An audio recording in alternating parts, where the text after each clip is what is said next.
안녕하세요, 곽산TV입니다. 대한민국 축구가 월드컵 16강 진출이라는 쾌거를 이뤘습니다. 피파 랭킹 9위 남유럽의 강호 포르투갈에 후반 추가 시간 터진 극장골로 극적인 역전승 알라이안의 기적을 만들며 2010 남아프리카 공화국 월드컵 이후 12년 만에 16강 진출에 성공했습니다. 대한민국 축구 대표팀은 12월 3일 오전 0시 카타르 알라이안의 에듀케이션 시티 스타디움에서 열린 포르투갈과의 2022 카타르 월드컵 조별리그 H조 마지막 3차전에서 2대1로 승리했습니다. 전반 5분경 포르투갈의 히카르도 오르타에게 선제골을 내준 뒤 전반 27분 김영권이 동점골을 뽑아 승부를 원점으로 돌렸고, 무승부로 끝날 듯한 후반 46분 황희찬이 천금 같은 결승골을 터뜨려 짜릿한 2대1 역전승을 일궈냈습니다. 우루과이와 첫 경기에서 0대0으로 비긴 뒤 가나에게 2대3으로 졌던 한국은 1승 1무 1패가 돼 포르투갈에 이어 H조 2위로 각 조 1, 2위가 참가하는 16강 무대에 진출했습니다. 같은 시각 아르와크라의 알자눕 스타디움에서 가나를 2대0으로 누른 우루과이도 1승 1무 1패가 돼 한국과 승점, 골득실이 같아졌지만 대한민국이 다득점에서 앞서 16강에 진출한 것입니다. 이로써 한국은 2010 남아프리카 공화국 월드컵 이후 12년 만에 월드컵 16강 진출을 이뤄냈고, 역대 최고 4강 신화 2002 한일 월드컵을 포함해 세 번째로 월드컵 본선 조별리그를 통과했습니다. 한국 벤치를 세르지우 코스타 수석 코치가 지킨 가운데 가나전에서 주심에게 항의하다 퇴장당한 벤투 감독은 벤치에 앉지 못하고 VIP 관중석에서 조국 포르투갈과의 대결에 임했습니다. 이강인은 이번 대회에서 처음으로 선발 출전했고, 가나전에서 한국 선수 최초로 월드컵 본선 한 경기 멀티골이라는 새 역사를 쓴 조규성도 2경기 연속 최전방 공격수로 선발 출전했습니다. 벤투 감독은 공격 2선 좌우에 에이스 손흥민과 이재성, 중앙에는 이강인과 황인범을,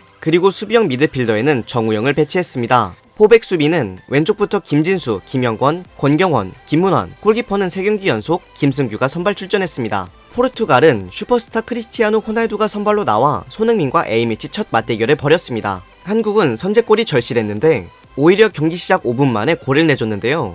전반 27분 한국은 기어코 동점골을 뽑아냈습니다. 왼쪽에서 이강인이 왼발로 올린 코너킥이 호날두의 등을 맞고 골문 앞에 떨어졌고, 공격에 가담한 김영권이 넘어지면서 왼발 발리슛으로 포르투갈 골문에 공을 꽂아 넣었습니다. 수비수임에도 4년 전 러시아 월드컵 조별리그 독일과의 3차전에서 선제 결승골을 터뜨렸던 김영권은 2개 대회 연속 득점을 기록했습니다. 반드시 승리가 필요했던 대한민국은 후반 21분 이재성을 빼고 황희찬을 투입해 공격을 강화했습니다. 소속팀에서 당한 허벅지 뒤근육 부상으로 앞선 2경기에서 뛰지 못했던 황희찬은 이날 처음으로 그라운드를 밟았습니다. 6분의 추가 시간이 주어지고 운명의 1대1로 맞선 후반 46분 포르투갈의 코너킥 직후 역습 상황에서 우리나라 페널티 박스 오른쪽에 있던 손흥민이 흘러나온 공을 잡아 70에서 80m를 공을 몰고 질주해 간 뒤 포르투갈 수비수 3명이 앞을 막고 8명의 포르투갈 선수들이 몰려들어 에워싸려는 순간 손흥민은 절묘하게 포르투갈 수비수 가랑이 사이로 오프사이드 트랩을 파괴하며 전진 패스를 했고, 황희찬은 이를 받아 골지역 오른쪽으로 쇄도하며 침착하게 오른발 논스톱 슛으로 골망을 흔들며 승부를 결정지었습니다. 2018년 러시아 대회를 통해 월드컵 무대를 처음 밟았던 황희찬의 월드컵 첫 골, 대한민국이 카타르 월드컵 16강에 진출하는 순간이었습니다. 대한민국 사람이라면 모두가 세계의 많은 사람들, 그리고 어시스트 손흥민, 역전골 황희찬, 태극전사들, 저 그리고 여러분들에게 잊지 못할 추억으로 남을 명경기, 명장면, 인생장면이었습니다. 한국과 포르투갈의 경기 종료 후 아직 가나와 우루과이와의 경기가 끝나지 않아 경기장 센터 서클 부분에 둥그렇게 모여 경기 결과를 지켜보던 대한민국 선수단은 우루과이의 2대0 승리가 확정되자 포효하며 16강 진출의 기쁨을 만끽했습니다. 한국의 16강전 상대는 피파 랭킹 1위 브라질로 결정됐습니다. 한국은 12월 6일 새벽 4시 카타르 도하의 스타디움 974에서 월드컵 사상 첫 원정 8강 진출에 도전합니다. 손흥민과 황희찬이 합작한 극적 역전골에 많은 외신도 호평했는데요. 잉글랜드 프리미어리그에서 뛰는 손흥민과 황희찬의 경기를 자주 다룬 영국 BBC는 3일 한국이 경기 초반 부진을 딛고 해피엔딩으로 조별리그를 마감했다고 전했습니다. BBC는 토트넘 스타이자 한국 축구의 영웅인 손흥민은 경기 내내 너무 혼자 모든 걸 짊어지려는 듯 했지만 후반 추가 시간 결정적인 순간에 슈팅 대신 패스를 했고, 황희찬이 멋지게 마무리해 이번 월드컵 조별리그의 또 다른 반전을 선사했다고 전했습니다.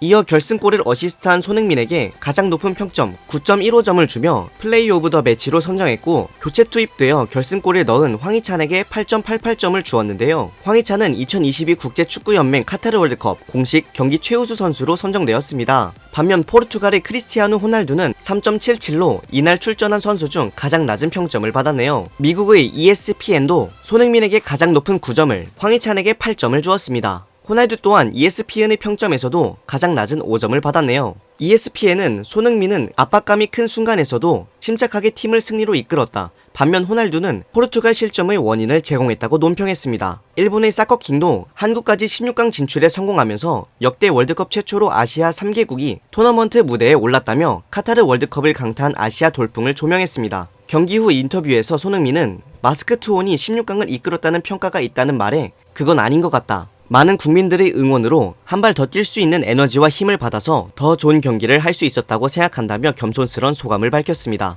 또 손흥민은 16강에 올라가는 게 저희에게 가장 큰 목표였다. 다가오는 경기에서 최선을 다할 것이다. 축구 결과는 아무도 모르는 거다. 저희가 며칠 동안 더 잘 준비해서 최선을 다해 또 좋은 경기를 보여드릴 수 있었으면 좋겠다고 말했습니다. 대한민국의 승리를 기원합니다. 대한민국 화이팅! 손흥민 화이팅! 황희찬 화이팅! 벤투 화이팅! 구독과 좋아요는 영상 제작에 큰 힘이 됩니다. 구독과 좋아요 부탁드립니다. 고맙습니다. 그럼 안녕.